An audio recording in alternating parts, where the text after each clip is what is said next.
मैथिली दुल्हन इसके मनमोहक गीत जरूर सुने। यदि अच्छा लगा तो चैनल सब्सक्राइब जरूर करें।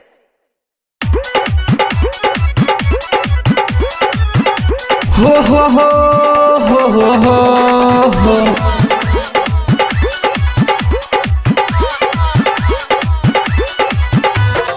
तोरे दिल सब सपना गे रानी तू हो एक बार में।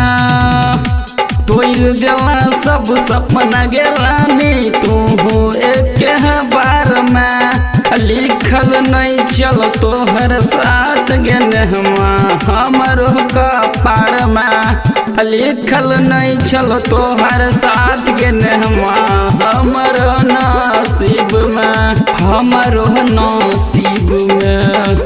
तोर दिल सब सपना गे रानी तू हो एक बार में। लिखल नहीं चलो तोहर साथ के पूजबा हमरो कपार में। लिखल नहीं चलो तोहर साथ के नेहमा हमरो कपार में, हमरो कपार, हमरो कपार।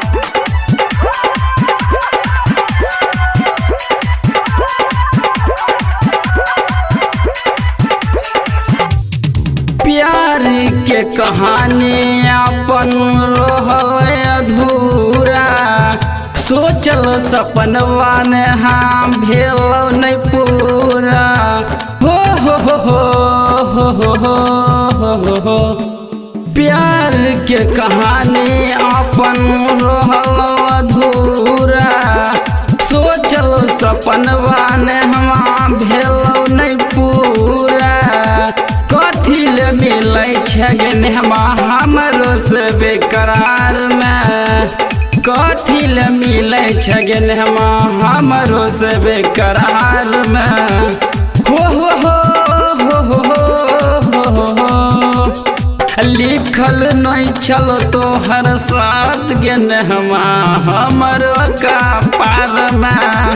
लिखल नहीं चलो तोहर साथ गे नेहमा हमरो नसीब में, हमरो नसीब में, हमरो नसीब में।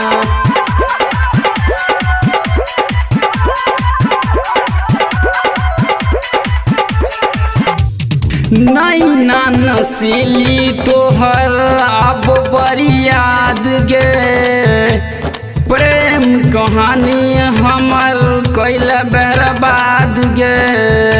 हो हो हो हो हो हो हो। नहीं ना नसीली तोहर अब बड़ी याद गे। प्रेम कहानी हमर कैल बर्बाद गे। राइटर कमलेश गीत लिखै छौ रानी तोरा प्यार में। चांद परवाना गीत गाबै छौ नेहा तोरा याद में। लिखल नहीं चलो तोहरा साथ गे नेहमा हमरो कपार में। लिखल नहीं चल तोहरा साथ गे नेहमा हमरो नसीब में। Dharmraj recording studio Balwahat Saharsa.